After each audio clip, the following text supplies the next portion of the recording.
Olá! Em 1910, Rudolf Hilferding publicou um livro intitulado O Capital Financeiro. A importância deste livro foi detectada por Lenin, que faz a ele várias referências em seu estudo O Imperialismo, Estágio Superior do Capitalismo. Na nossa sessão de hoje, vamos discutir o primeiro capítulo do livro O Capital Financeiro. Capítulo este que se intitula A Necessidade do Dinheiro. Hilferding começa a sua discussão observando que tem duas formas básicas de se realizar a produção social. Ela pode ser realizada de uma maneira coletiva, onde a propriedade é propriedade comunal, ou ela pode ser realizada de maneira mais individualizada, sob a forma de propriedade privada. O que ocorre aqui não é apenas uma diferença de forma, e sim uma diferença qualitativa no que se refere à maneira pela qual o produto social do trabalho será reapropriado pelo conjunto da sociedade. Sigamos, pois, as reflexões apresentadas por Hilferd. Ele observa que a comunidade humana de produção pode ser regulada, quer através dos seus representantes coletivamente, quer através da forma privada. A primeira situação que ele analisa é a forma coletiva, onde a propriedade privada ainda não se instaurou. Neste modo coletivo de produzir, modo este que vai permear as primeiras relações sociais entre os homens ao longo da história, nestas formas mais iniciais da produção, o que ocorre é que os representantes de um determinado coletivo fixam o volume e o tipo de produção, distribuindo entre os membros o produto social obtido. Hilferd continua observando que, numa comunidade assim organizada, os indivíduos se relacionam conscientemente uns com os outros e se relacionam como partes constitutivas de uma comunidade de produção. As relações de produção apresentam-se como relações sociais diretas, portanto, não são mediadas pelo mercado. É uma produção voltada fundamentalmente para o consumo próprio. Pode ocorrer de haver um excedente e este excedente ser ocasionalmente trocado. No entanto, não é isto que vai permear este tipo de relação social, ou seja, a produção voltada essencialmente para a troca. Continua Hilferding observando que as relações individuais, enquanto referentes à vida econômica, apresentam-se como determinadas pela ordem social e independentes da vontade de cada um. Ou seja, não é o interesse privado que define o que vai ser ou não produzido. As próprias relações de produção são compreendidas como impostas e desejadas pela coletividade. Significa isto que é necessária uma determinada forma de organização social. Cada um não faz o que quer, cada um tem que participar de um determinado processo de trabalho. No entanto, este processo de trabalho, ele está estruturado de tal modo a atender o conjunto dos membros daquele coletivo. Daí que, ao mesmo tempo em que este processo de trabalho tem o seu momento de imposição, o seu momento, vamos dizer assim, de obrigação, ele também é tido como um momento necessário para a satisfação do coletivo. Outra é a situação da forma de organização societal que prescinde desta organização consciente coletiva. Na outra forma, aquela que vai ser dominada pela propriedade privada, o que se verifica é que esta maneira de produzir se decompõe em pessoas independentes umas das outras. A produção se apresenta como fruto da iniciativa privada. Deste modo, as pessoas são proprietários particulares. Por meio do desenvolvimento da divisão do trabalho, são obrigados a entrar em relação uns com os outros. Ou seja, se há relações sociais quando se instaura a propriedade privada, estas relações sociais, elas são determinadas pela necessidade de trocar os produtos do trabalho. Daí que os produtores individuais são obrigados a estabelecer intercâmbio com outros produtores individuais.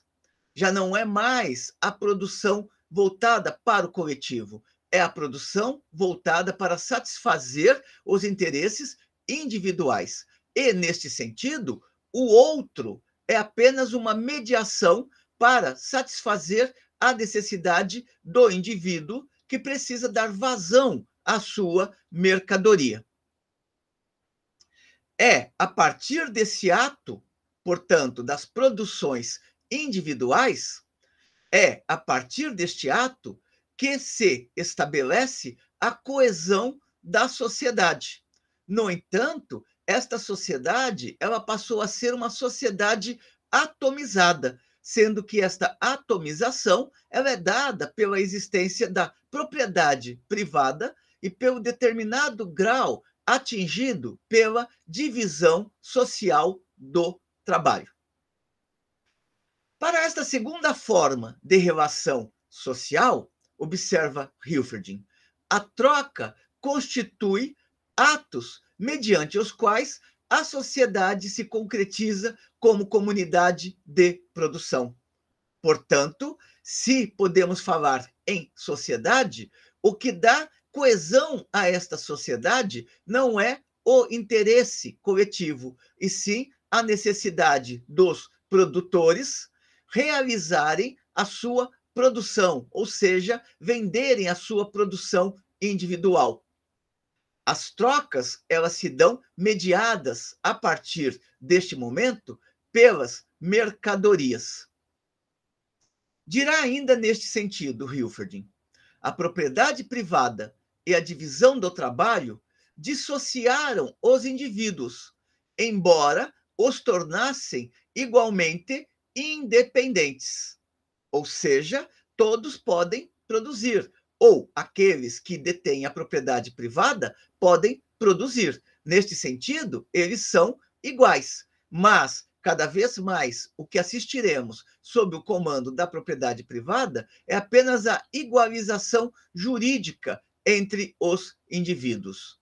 Esses indivíduos, ainda que se sintam independentes, uma vez que são produtores privados, estão em uma íntima interdependência com a sociedade, na medida em que, se eles não estabelecerem um intercâmbio com outros produtores individuais ou com outros consumidores individuais, simplesmente o que eles produziram não é comercializado, não é vendido.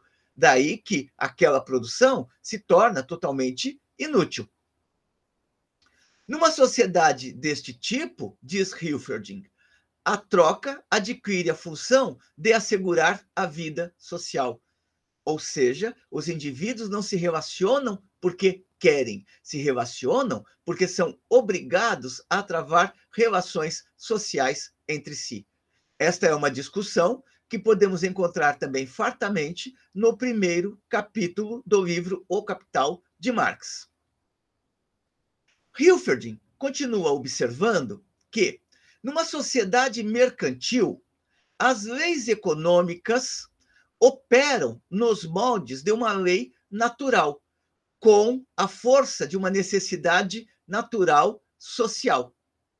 Com isso, ele quer dizer que os homens passam a ser meros veículos para as trocas de mercadorias. As relações sociais, elas se efetivam apenas na medida em que vamos encontrar nesta sociedade os portadores de mercadorias.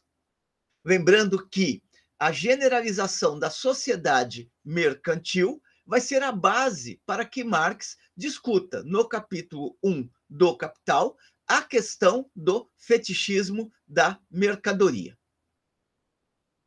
No âmbito da produção mercantil, prossegue Hilferding, um fator social objetivo e básico para a troca domina. O que seria este fator social objetivo e básico? Significa que não depende dos indivíduos tomados isoladamente comercializarem ou não os produtos do seu trabalho. Ou eles comercializam, ou então eles ficam com aquilo que produziu para consumo próprio, que seria uma impossibilidade. Ninguém vai produzir 10 mil litros de Coca-Cola para ficar tomando Coca-Cola ou qualquer outro refrigerante ao longo do tempo. Produz 10 mil litros de Coca-Cola para vender esta mercadoria. Daí que o produtor de Coca-Cola necessariamente tem que entrar em contato com o vendedor da Coca-Cola, o comerciante, o consumidor e assim por diante. Por isso que se trata de uma relação objetiva, não depende da vontade individual e isolada, e sim de uma necessidade que se coloca à luz do modo como se estruturaram, a partir da mercantilização da produção, as relações sociais. Daí que, no âmbito da produção mercantil, um fator social objetivo e básico para a troca domina. E este fator é o tempo de trabalho socialmente necessário, incorporado nos objetos trocados.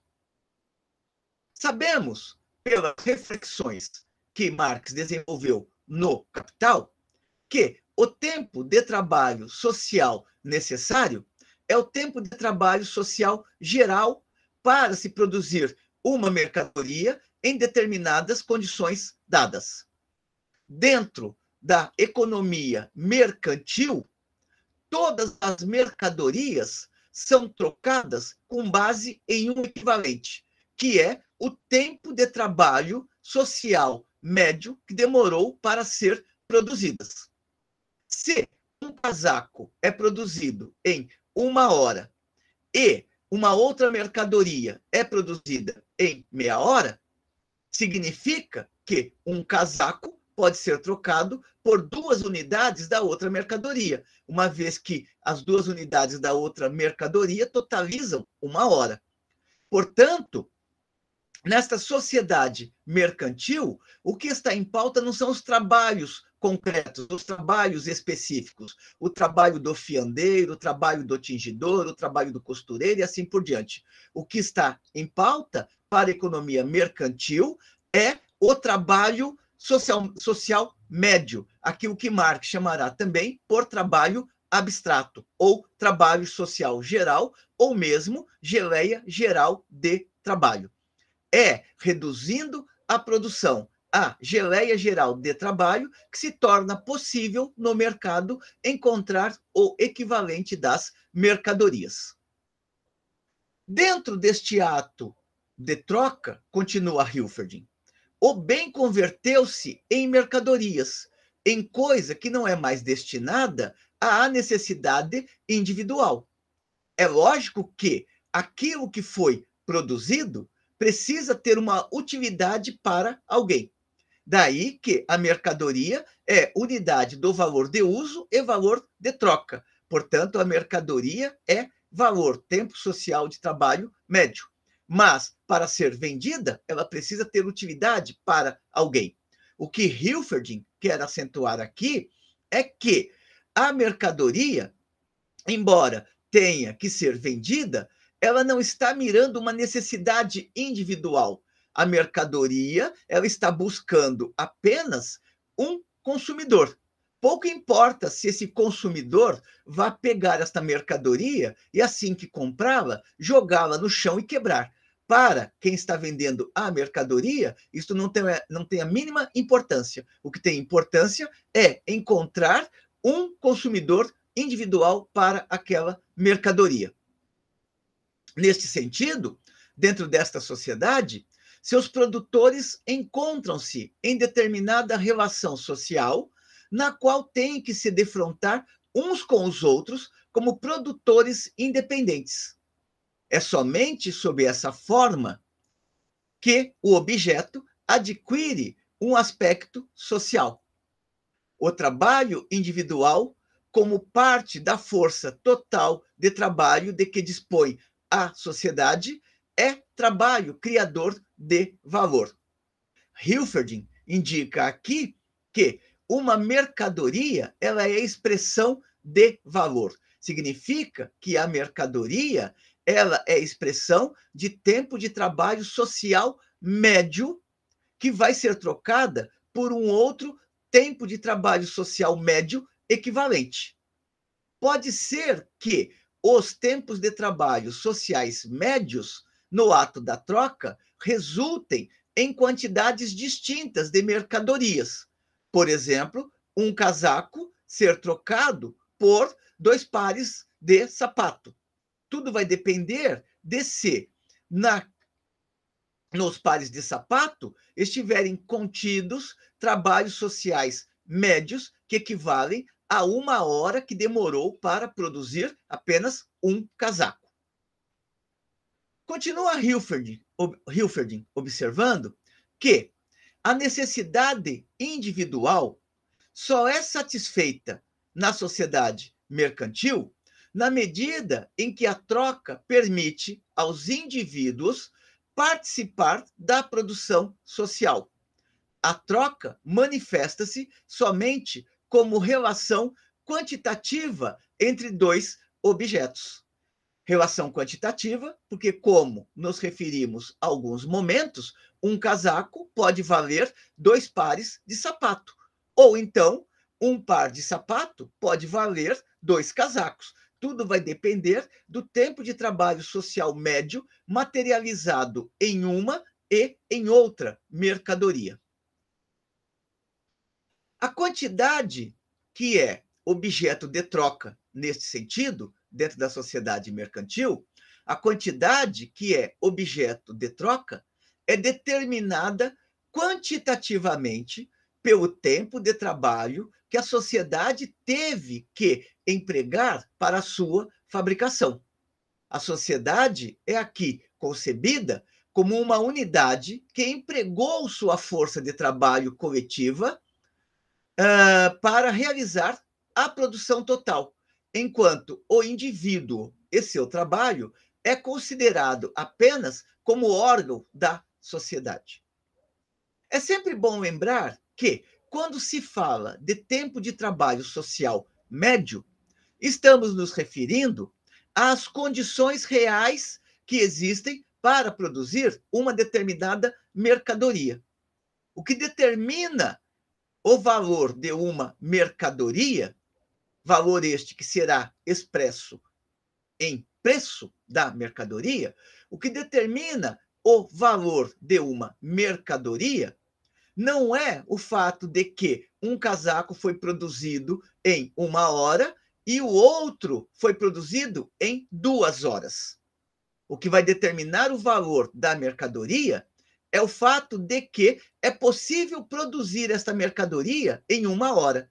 Então, se um produtor produzir em 2 horas, a sua mercadoria não terá mais valor do que aquela que foi produzida em 1 hora, uma vez que o tempo de trabalho social médio existente na sociedade é aquele que permite fazer um casaco, elaborar um casaco em 1 hora. Como tal, diz Hilferding, os indivíduos participam do produto na proporção em que a sua força de trabalho corresponde à média da força de trabalho. Trabalhar com mais lentidão significa apenas realizar trabalho inútil, dado determinadas condições sociais de produção existentes. Do ponto de vista da circulação da mercadoria, o que conta é aquela mercadoria que é produzida dentro do tempo de trabalho social médio. Assim, uma vez dada a soma de tempo de trabalho empregado na elaboração do produto, a troca tem que expressar este fato, ou seja, a equivalência de tempos de trabalho. E a forma de exprimir esse fato é a troca, em que a relação quantitativa das mercadorias equivale à relação quantitativa do tempo de trabalho socialmente necessário empregado em sua fabricação. Nesse caso, as mercadorias são trocadas por seu valor. Portanto, o que vai definir o valor da mercadoria não é você produzi-la mais demoradamente, e sim você produzir a mercadoria dentro do tempo de trabalho social médio possível em uma sociedade, o que se relaciona diretamente com o estágio atingido pelo desenvolvimento das forças produtivas.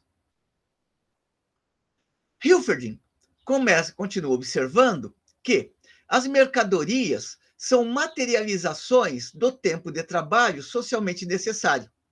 Esse tempo de trabalho não é diretamente expresso como tal, como nas sociedades nas quais dominava a produção coletiva. Ele só aparece na troca, na equiparação de uma coisa com outra. Nesta forma de sociedade dominada pelas trocas mercantis, o valor de uma coisa, o tempo social de sua produção, é expresso como quantidade determinada de outra coisa, ou seja, de outra mercadoria, tal como ela se apresenta com todas as suas propriedades naturais. O que seriam essas propriedades naturais? Seriam o corpo da mercadoria. Um copo, por exemplo, ele tem um determinado formato que permite colocar líquido dentro dele. Então, essas são as propriedades naturais da mercadoria e que vão dar àquela mercadoria uma determinada utilidade. Esta forma natural das mercadorias, ou propriedades naturais da mercadoria, serve de elemento de expressão do valor para outro objeto, na qualidade de seu equivalente. Observa ainda Hilferding que, quando o bem, portanto, a mercadoria de um torna-se mercadoria, e assim se torna o bem de outro, ou seja, mercadoria consumida por um outro, é somente então que nasce a relação social entre os indivíduos. Ou seja, a relação social entre os indivíduos passa cada vez mais a ser mediatizada pela mercadoria. Continua Hilferding.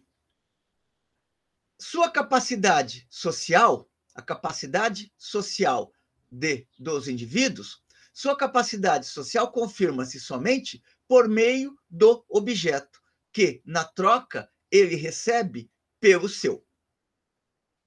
Hilferding, a partir daí, vai caminhar no sentido de apontar como que destas relações mercantis, ou a partir da solidificação das relações mercantis, foi necessária a instauração de um equivalente universal, ou seja, de uma mercadoria que pudesse atuar como mediador, como elemento de equivalência junto às demais mercadorias. É uma discussão que Marx também desenvolve no capítulo 1 da mercadoria do livro O Capital. Dirá Hilferding: na troca, as mercadorias só têm valor de troca e somente a efetivação da troca restabelece o valor de uso depois de consumada a troca. É só então que nasce a ligação com outra necessidade individual. No dinheiro, cujo valor é simples materialização do tempo de trabalho socialmente necessário, e isso na medida em que, quando utilizamos uma nota de R$ 10, ela está expressando simbolicamente o valor de uma determinada mercadoria, cujo tempo de trabalho socialmente necessário equivale também a R$ 10. Então, o dinheiro ele entra como a representação ideal da mercadoria. Na troca, a mercadoria só tem valor de troca e somente a efetivação da troca restabelece o valor de uso depois de consumada a troca. É só então que nasce a ligação com outra necessidade individual. No dinheiro, cujo valor é simples materialização do tempo de trabalho socialmente necessário, ou seja, valor de troca, a mercadoria se configura diretamente como valor de troca. No dinheiro, o valor de troca da mercadoria assim se apresenta como forma autônoma em relação ao seu próprio valor de uso. É a transformação do dinheiro em mercadoria que vai gerar o valor de uso.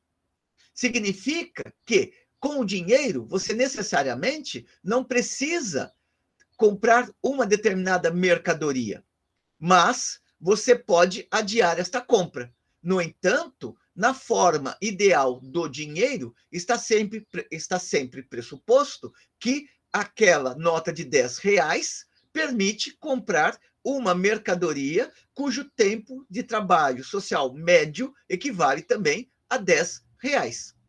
É importante sempre observar que o dinheiro ele não nasceu sob a forma papel. Ele nasceu sob a forma de metais, posteriormente é que se transitou para esta representação do dinheiro em papel. Hilferding continua suas reflexões a respeito da importância do dinheiro para a economia mercantil, observando que o dinheiro só pode tornar-se equivalente geral por ser ele também uma mercadoria, ou seja, um valor de troca. Portanto, o dinheiro não é apenas uma folha de papel ou uma moeda de metal.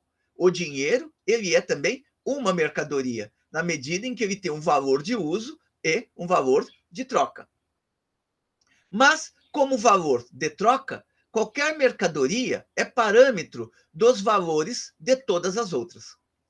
Na medida em que, em sua ação recíproca, as mercadorias se referem a uma só, no caso, o dinheiro, essa mercadoria especial, que é o dinheiro, torna-se um valor de troca adequado, cuja existência se impõe como equivalente geral.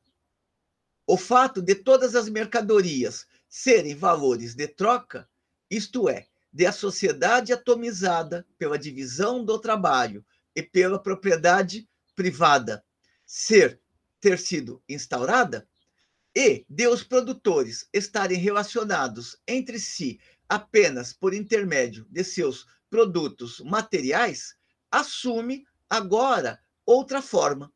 Seus produtos do trabalho passam a apresentar, na qualidade de valores de troca, apenas quantidades diferentes do mesmo objeto, de dinheiro. É importante observar que, na medida em que as trocas foram se desenvolvendo, o dinheiro se colocou como uma necessidade cada vez mais presente.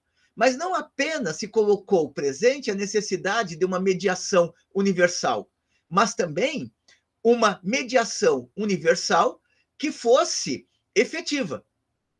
Era impossível, por exemplo, pegar um pedaço de madeira e usar como dinheiro. Por quê? Porque madeira tem em abundância na sociedade. Desse modo, uma das primeiras condições para transformar algo em dinheiro é a sua raridade. Daí que o ouro foi utilizado nas formas iniciais como dinheiro. É importante observar também que é necessário a praticidade. Se, no primeiro momento, para se fazer as trocas, se utilizava um boi, é extremamente desconfortável ter que levar o boi para fazer a troca de equivalentes. Daí que o ouro permitia, por exemplo, a realização das trocas com mais facilidade, dada a sua durabilidade, a facilidade de fundir e cunhar o ouro e também dado a sua raridade. Daí que foram sendo utilizadas ao longo da história o ouro, a prata e até mesmo o cobre. No processo de troca, diz Hilferding, no processo de troca, a mercadoria satisfaz qualquer necessidade. O dinheiro passa a ser o representante absoluto do valor de troca. Tornando-se dinheiro, transformou-se em valor de troca para as demais mercadorias, ou seja, mediador universal, a partir do qual todas as mercadorias podem ser representadas. Todas as mercadorias se representam no dinheiro. Mercadorias distintas podem ser representadas, por exemplo, em uma nota de R$10. A questão é saber quanto destas mercadorias distintas R$10 pode adquirir ou não. A mercadoria tem que converter-se em dinheiro. Só então ela expressa socialmente seu valor de uso e seu valor de troca, como união de ambos. Todas as mercadorias se transformam em dinheiro, uma vez que todas elas são reduzidas a este equivalente universal. O dinheiro converte-se em existência transformada de todas as outras mercadorias. Neste sentido, o dinheiro passa a constituir a materialização imediata do tempo de trabalho em geral. A necessidade do dinheiro, neste sentido, continua Hilferding, a necessidade do dinheiro decorre da própria natureza da sociedade produtora de mercadorias, cuja lei é ditada pela troca de mercadorias, entendidas como produtos do tempo de trabalho socialmente necessário. Hilferding conclui este capítulo com a seguinte observação: é norma dessa sociedade, da sociedade mercantil, e ele está se referindo aqui fundamentalmente à sociedade capitalista, no seu estágio avançado, sobretudo, é norma dessa sociedade atuar mediante uma lei do preço, de uma lei que impõe que o meio de troca de uma mercadoria seja outra mercadoria, porquanto esta só se consubstancia, só se materializa, enquanto tal, em tempo de trabalho socialmente necessário. Quer esse meio de troca deve